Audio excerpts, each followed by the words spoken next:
In Book 9, we saw death taking the soul of Shraddhavan out of his body. And since then, Savitri has been following. Wherever death leads Shraddhavan, she will follow. And first they passed through a terrible realm of the eternal night. But her soul was strong enough to survive this ordeal, and they have embarked onto the book 10 of the double twilight. And the first twilight is the dream twilight of the ideal. It's a beautiful world. It's like a dawn world, the magical light of the early morning, where things are, the light is magical and things are seen, but they are not seen clearly and they can't be grasped. That's the quality of ideals. They are beautiful, they're inspiring, they're attractive, but we can't grasp hold of them. And after she has seen that world, death has told her, look, you believe in ideal love and immortality and heaven and truth and all that stuff. That is all just illusion. And he told her that at great length. And at the end of the previous canto, when he said all that to her, I'm reading now at the bottom of page 619, the last line. This is what he says to her. O soul, misled by the splendor of thy thoughts, O earthly creature, with thy dream of heaven, obey, resigned and still, the earthly law. Accept the brief light that falls upon thy days. Take what thou canst of life's permitted joy, submitting to the ordeal of fate's scourge, suffer what thou must of toil and grief and care. There shall approach, silencing thy passionate heart, my long, calm night of everlasting sleep. There into the hush from which thou camest, retire. He's telling her to accept the way things are. You live for a short time, enjoy what you can, suffer what you must. In the end, you will be released from all that. I will come and take you into my long, calm night from which you will not wake up, where you will be absorbed back into the silence and emptiness from which you have emerged.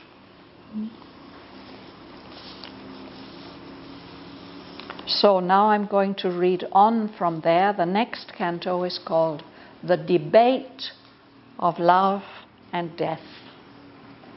A debate. People have debates in Parliament. One party will make a proposal and then everybody will contribute their views. Or there are debating societies in universities. They will propose a particular topic and people will speak for or against. So here there are only two people debating. There is Savitri debating on behalf of love, and Death is speaking for himself, his negative view of things.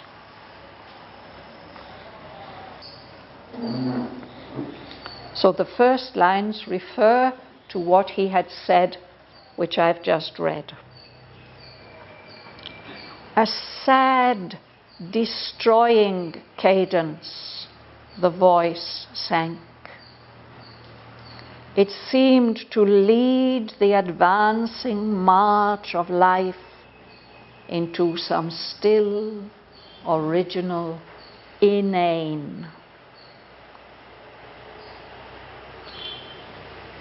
But Savitri answered to Almighty Death, O dark-browed sophist of the universe, who veils the real with its own idea, hiding with brute objects nature's living face, masking eternity with thy dance of death. Thou hast woven the ignorant mind into a screen, and made of thought error's purveyor and scribe, and a false witness of mind's servant, sense. An aesthete of the sorrow of the world, champion of a harsh and sad philosophy, thou hast used words to shutter out the light, and called in truth to vindicate a lie. A lying reality is falsehood's crown, and a perverted truth her richest gem.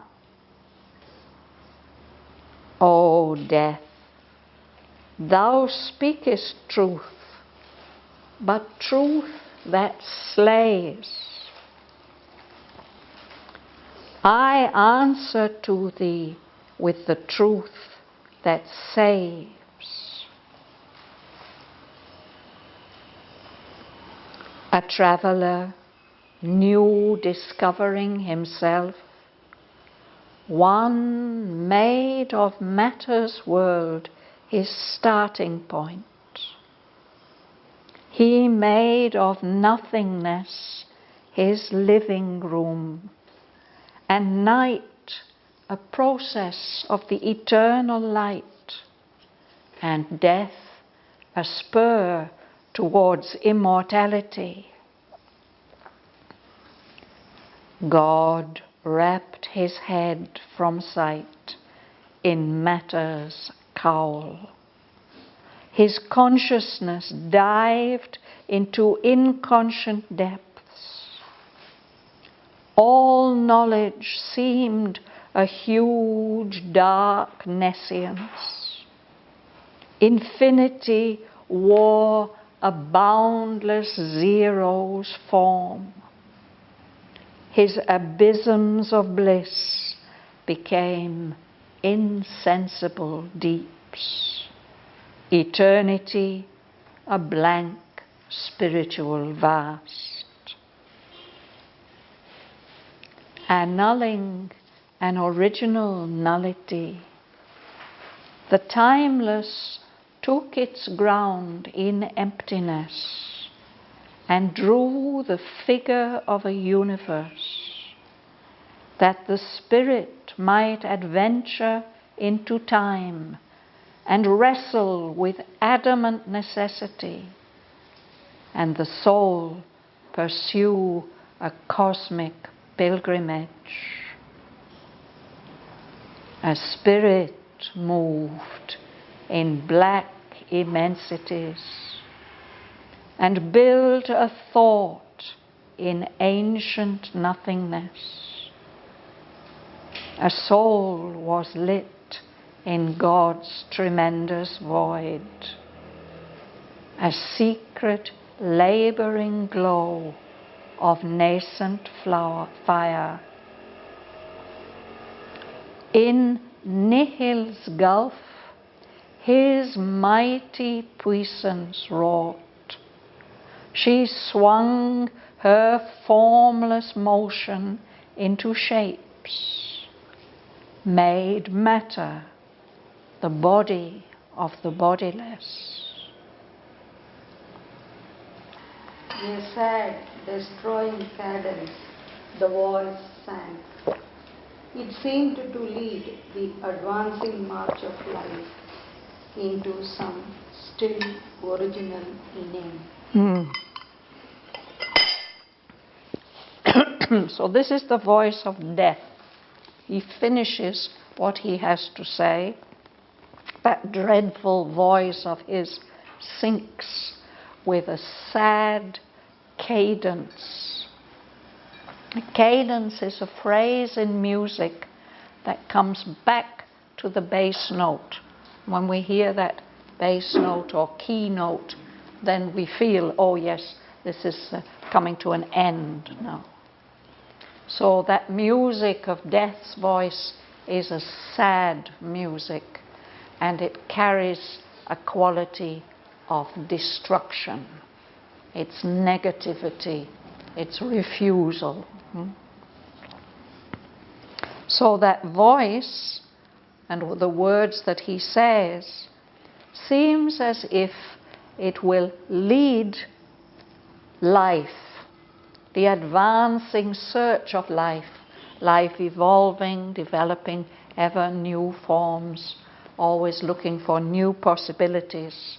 It looks as if death will lead all that adventure and attempt and effort into some still, original, inane.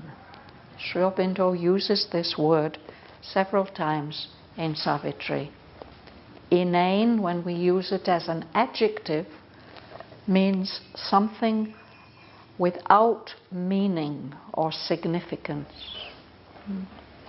Sometimes you may say of a person, he's just inane, he's so stupid, so foolish, everything he says is nonsense. But here he's using it as a noun, and with a capital I, as if death is leading life into some state of meaninglessness, without significance. It's as if he would lead it back to some original state from which life has begun, in which it had no significance. It is not without soul or something like that? If we look really at the root meaning of the word, this ein at the end refers to anima, to soul, soulless. So something that has no soul, has no reality or meaning. But the primary meaning of the word as it's used is meaninglessness, insignificance. Suresh. But Savitri answered to Almighty Death, O thou proud Sophist of the universe, who dwellest the real with its own idea, hiding with fruit objects nature's living face, masking eternity with thy dance of death. Thou hast woven the ignorant mind into a screen, and unmade of thought, errors, prayers, purveyor, and script, and a false witnesses of mind, servant sense. Yes. So she's telling him what she thinks of him. he has told her what he thinks of her. She says, "You are a dark-browed sophist." A sophist is a word from ancient Greek philosophy. Actually, it's connected with the word for wisdom. But those sophists were such clever people that they could use words to say anything, to make any argument. Whether it was true or not, they could make it sound convincing. So that's what she thinks of him, that he's just using words in a clever way to mislead. You are the sophist of the universe. And what you are doing is that you are veiling the real, the true reality with its own idea, its own conception. Here she says veiled. This is because she's speaking to death, to one person. She uses this second person singular, and this st ending is typical of that. We don't use this form in modern English speech or even in writing normally, but we would say who veil, you who veil. But she says who veils. You are veiling the one reality, what is real, with an idea of it. You are also hiding the living face of nature with brute objects, with objects that are not living or only a very primitive life form. You are hiding, it's as if you're putting a mask over the face of eternity with this dance of yours, this illusory dance of death. With your power of illusion, you have woven the ignorant mind of human beings into a screen which is hiding reality. And thought, which is meant to be a light for human beings, instead of that, you have made it into a purveyor and scribe of error. Error is mistakenness.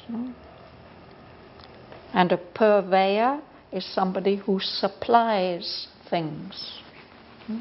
If you buy nice products that come from England, often they will have a kind of seal, the seal of the Queen, and underneath it will be written purveyor of sweets or tea or something to Her Majesty the Queen. It's the supplier. A purveyor is somebody who provides you with things. So she says, what you have done is you've made human thought, the power of thought, which is a divine power, instead you have made it into a power that supplies error. And it is a scribe, it notes down mistaken things. In the later time, when he was composing these lines of Savitri, Aurobindo eyesight was such that he couldn't read his own handwriting anymore. And then he took a scribe, our patron, Dr. Nirod. So Aurobindo used to dictate, and Nirod would write it down. So here it's like that. Thought is noting down things which are wrong and mistaken. And you have made the servant of mind, mind servant, sense, into a false witness. Our senses of sight, hearing, taste, touch, smell. These bring us information about the world around us, which gets interpreted by mind. But the problem is that the senses don't give us the correct information always. Or maybe they give us the correct information, but it gets misinterpreted by our mind. So a false witness is somebody who stands up in court and says, I'm sure I saw it, it happened like this, but he knows very well that it is not true. Or else he's misunderstood what he has seen. So she says, all that is your work, death. You have been distorting and perverting and spoiling things. Is it clear? Anybody would like to ask anything about that sentence? Shraddhavan, I have one question. You have a connection with some reality, the senses, but the true reality. But when your inner sense discovers the true reality, not this reality, is another sense. No? The true reality, not everything, but some type. I think we, at our present stage of evolution, even the physicists tell us that our senses are not conveying the reality to us. They convince us that the chair, the table, they are solid. But in reality, it's mostly empty space with atoms whirling about in it. And there's the wonderful aphorism of Aurobindo where he says, to the senses, it is always true that the sun is moving around the earth. No? But to the reason, that is a falsehood. So, yes, I think you are right. We have to wake up to some truer, higher, inner sense before we will be able to perceive reality as it is.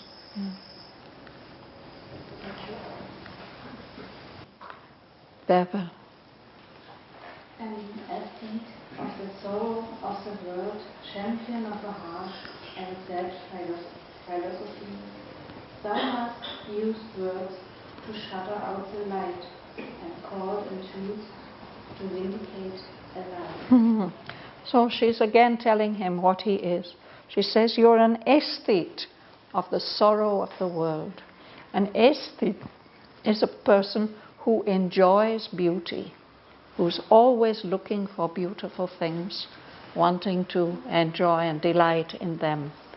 So she says, you are delighting in sorrow. It's as if you're tasting and enjoying all the sorrow of the world. And here you are, when you are saying these things to me, you are a champion, you are fighting for a harsh and sad philosophy. Harsh is even cruel, and sad view of the world. And you have been using words to shut out the light. The true use of speech is to cast light, to bring light, to share light. But you're shutting out the light. And you've called in truth. You say that you are speaking truth, but all you are doing is you are justifying something which is not true, which is a lie, a falsehood. To vindicate means to prove something is right.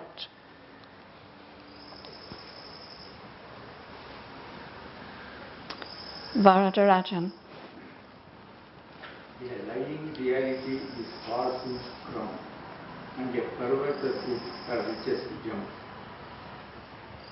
Continue. O death, thou speakest truth, but truth that slays.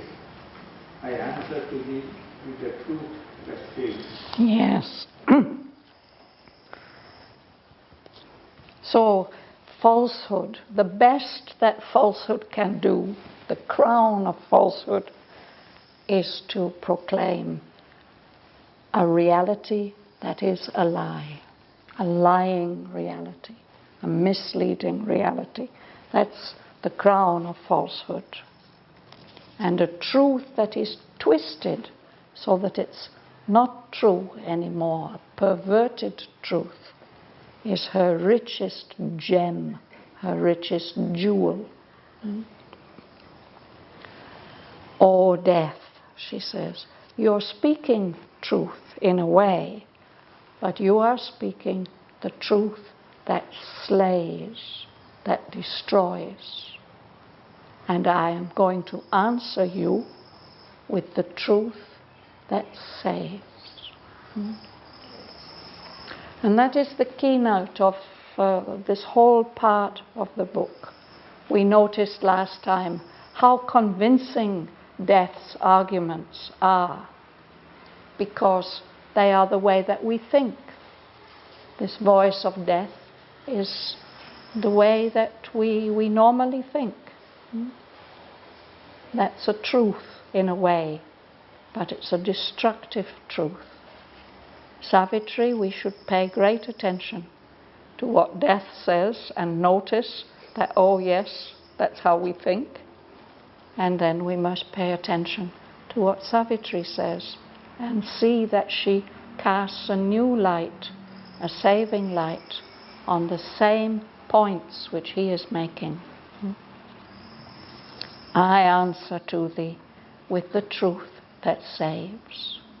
So he has given his version of how things are. Now she will give her version. Patricia, would you read?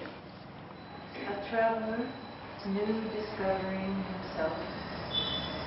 One made of matter's world his starting point. He made of nothingness his living room, and night a process of the eternal light, and death a spur towards immortality. So she's taking all these things which he had listed as being illusory or worthless or meaningless. For example, matter.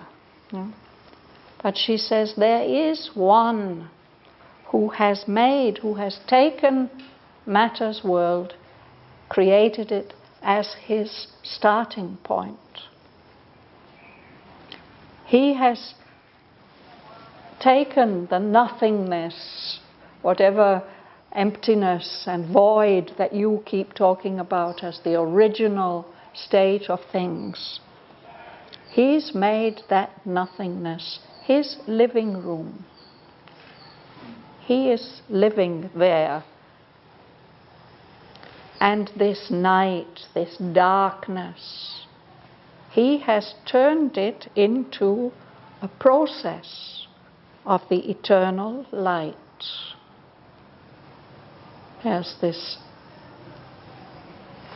Nowadays, there's the modern realization, biologists have realized that death is actually a process of life.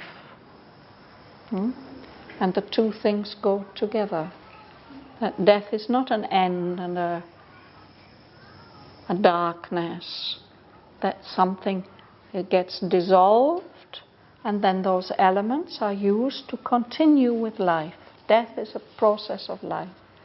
So in the same way, she says that night is a process of eternal light. There's a kind of, later he says, a densification of the light becoming so dense that it's like a darkness. But that darkness is only temporary. It's part of a process of greater and greater and greater light. And death. You are making such a great thing about death. But for human beings, death can be just a spur, something that encourages us, pushes us in our search for the immortal state that is available to us. So really a traveler means the man. The one who is inhabiting and has made all this out of his substance. He wanted to travel. Later he will say he wanted to travel through time, through space, through circumstance, through individuality. All this for rediscovering, new discovering himself.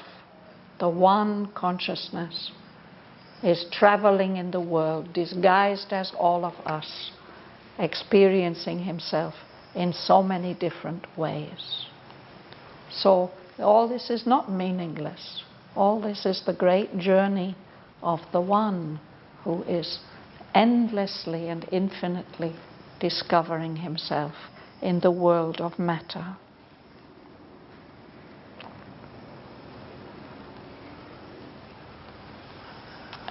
Is it your turn, Tom? Yes. God wrapped his head from sight in matter's core. His consciousness dived into inconscient depths. All knowledge seemed a huge dark nescience. Infinity wore a boundless zero's front. You can read the next two lines, please. His abysms of bliss became insensible deeps. Eternity a blank spiritual vast. Yes. So this traveler, this one God, has hidden himself, wrapped up his head so that we can't see him. He's wrapped himself up in this cowl. A cowl is a hood that covers the heads completely. In the cowl, in the hood, in the disguise of matter. His consciousness dived into the inconscient depths of matter. So, all knowledge, which is his privilege, seemed to become a huge, dark nescience, not knowing. Science is knowledge. Nescience, no knowledge. Unknowing. So then his quality of infinity seemed in the material universe to put on, to wear the form of a zero, of a nothing. But it's a boundless zero. There's a very nice little article by Nalinikanta Gupta about the mathematics of infinity. And there he explains about the meaning of the zero, that it is not, it's not empty, it's not nothing, it's packed full of possibility. And the one is equal to the many.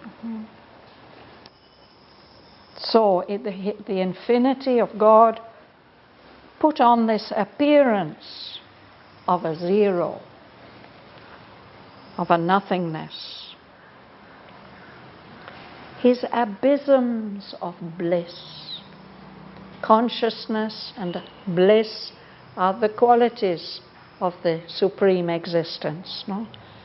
Abysms. An abysm is a depth that is bottomless, cannot be measured how deep it is. So his abysms of bliss, his immense depth of never-ending delight. In the material world, they got expressed to start with as insensible deeps, deep places, deep spaces without feeling, without consciousness. And eternity, that wonderful divine quality of eternity, seemed in the material world to become something blank, without qualities, a blank spiritual vast. Even human beings who have the experience of the timelessness often experience it like that, as something blank, without qualities.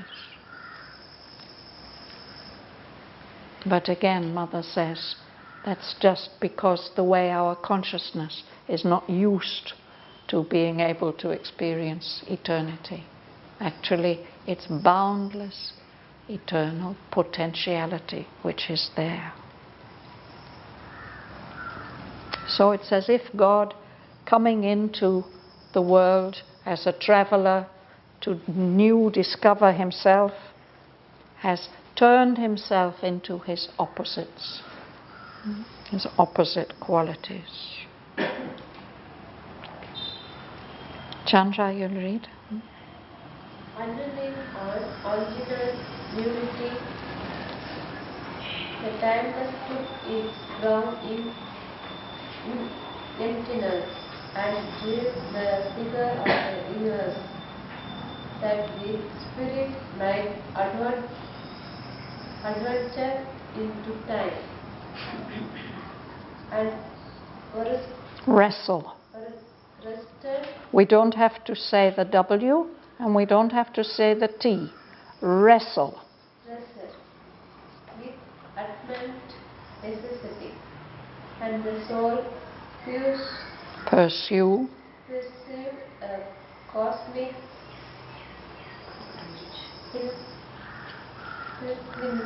pilgrimage. Pilgrimage, you know this word, yeah? No? When you go to Sabarimala or to Tirupati, you go on a pilgrimage. Yeah.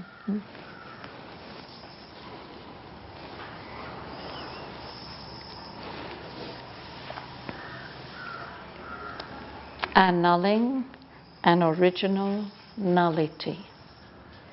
Nullity is nothingness. If you annul something, you wipe it out so that it doesn't exist. She says that's what God did. There was a nothingness, and he stopped it being nothing. He changed it. The timeless took its ground in that emptiness, set its feet there, based itself on that emptiness, and drew the figure of a universe, produced all these appearances that are here in the universe. And why would it do that? The timeless, the Lord would do that so that it becomes possible for the Spirit, which is infinite and eternal, beyond time and space, so that it could experience the adventure of traveling through time. Here, adventure is a verb. Usually we use it as a noun, an adventure, but we can also use it as a verb, so that the Spirit might adventure into time, and it could wrestle, it could fight with adamant necessity. Wow. You know, wrestling, it's when you fight by holding on to your opponent and then you try to throw him to the ground or whatever. But it's when we have a problem, we may wrestle with it until we find the solution. One of the things that the Spirit has decided to do on its pilgrimage and on its adventure into time is to wrestle, to combat, to fight, struggle with necessity.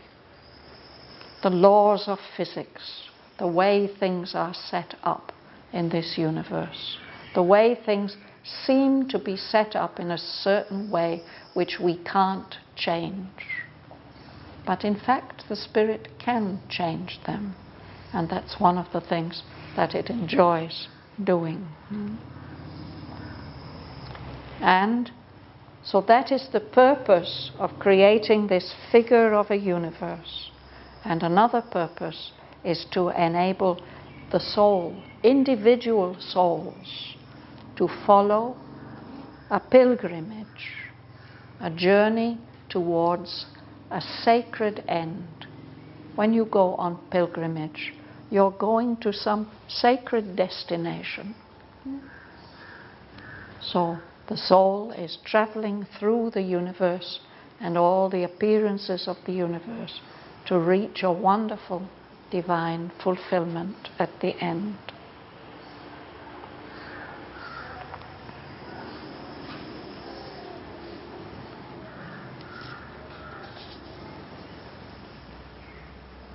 Renana, I didn't see you hiding at the back. No, okay. Sarojini. A spirit moved in black immensity and built a thought in Ancient. Nothingness. A soul was lit in God's tremendous void. A secret Laboring glue of scent fire. of nascent fire. Scent fire. Yes, thank you. So, when God enters into the material world, a spirit moves within all these black immensities of space. We can say it is perhaps if we can say this, that it's because there's a spirit moving in all universal space that evolution is possible. That gradually that one discovers himself in time. So that spirit moving in those black immensities built, among other things, a power of thought, of consciousness in that ancient original nothingness. A soul was lit in God's tremendous void, in that vast emptiness. It's as if there's a little fire is lit. A secret, laboring glow of nascent fire. Nascent means being born. So that fire is being born again and again, constantly. It's a glow, it's something warm, quite powerful, full of energy. It's secret, we are not aware of it. It's hidden, but it is laboring. This is a word with a double idea. There's the idea of working hard. It is making an effort, producing things and appearances and happenings in the emptiness. But it also very particularly has the sense of the effort that a woman has to give when she's giving birth to a child. So that glow, that soul is giving birth to all kinds of things as it grows, as it manifests more and more of itself.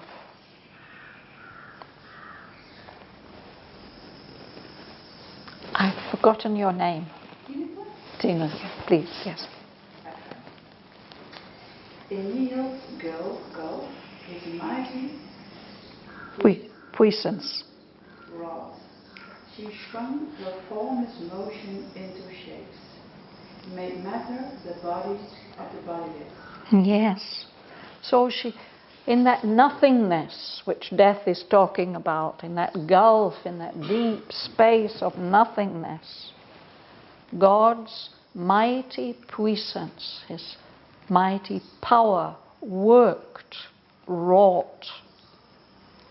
It's part of an old verb and we only have a couple of parts of it, but one of the parts is wrought. We talk about wrought iron, iron which has been labored into shapes. Here this is the past tense. She worked hard. She herself is just power. She moves without any form. But moving in the universe, in that emptiness, she swung her formless motion into shapes, into forms. She made matter the body of the bodiless. That's what we don't perceive about matter. We don't perceive that it's in fact moving energy. And just the other day somebody explained to me, told me that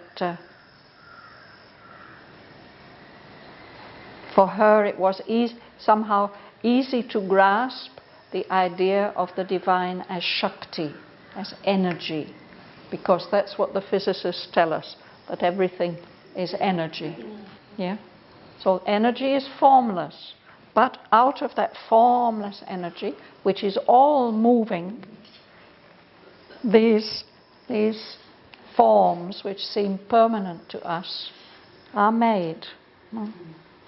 She made matter the body for the bodiless, a supreme existence which is not limited by any of the forms which it takes. I feel very amazed that Einstein has said this more than 100 years ago, and we cannot see it, no? He saw it, but we're going on with this, our mind cannot. Well, our senses cannot. Yeah. That's the way our senses are working. No? But at least now it has got into our minds, into our heads. So that's difficult, that passage, no? We had a difficult passage, but I think we'll stop there for today. Has anybody got anything they would still like to ask? What is it? She from Pushi? She, the puissance, the conscious force is the Shakti, the mother, yes. Always when he says the power, it's she,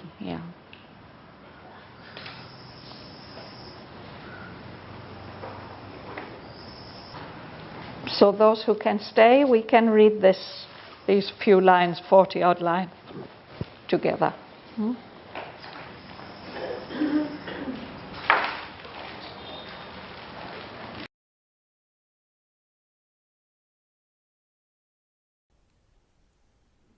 A sad, destroying cadence, the voice sank. It seemed to lead the advancing march of life into some still, original, inane. But Savitri answered to almighty death, O dark-browed sophist of the universe, who veils the real with its own idea, hiding with brute objects nature's living face, masking eternity with thy dance of death. Thou hast woven the ignorant mind into a screen, and made of thought error's purveyor and scribe, and a false witness of mind's servant sense. An aesthete of the sorrow of the world, champion of a harsh and sad philosophy, thou hast used words to shutter out the light, and called in truth to vindicate a lie. A lying reality is falsehood's crown, and a perverted truth her richest gem. O death, thou speakest truth, but truth that slays. I answer to thee with the truth that saves. A traveller new discovering himself, one made of matter's world his starting point. He made of nothingness his living room, and night a process of the eternal light, and death a spur towards immortality. God wrapped his head from sight in matter's cowl. His consciousness dived into inconscient depths. All knowledge seemed a huge dark nescience. Infinity wore a boundless zero's form. His abysms of bliss became insensible deeps. Eternity, a blank spiritual vast. Annulling an original nullity, the timeless took its ground in emptiness and drew the figure of a universe, that the spirit might adventure into time and wrestle with adamant necessity, and the soul pursue a cosmic pilgrimage. A spirit moved in black immensities, and built a thought in ancient nothingness. A soul was lit in God's tremendous void, a secret labouring glow of nascent fire. In nihil's gulf his mighty puissance wrought. She swung her formless motion into shapes, made matter the body of the bodiless.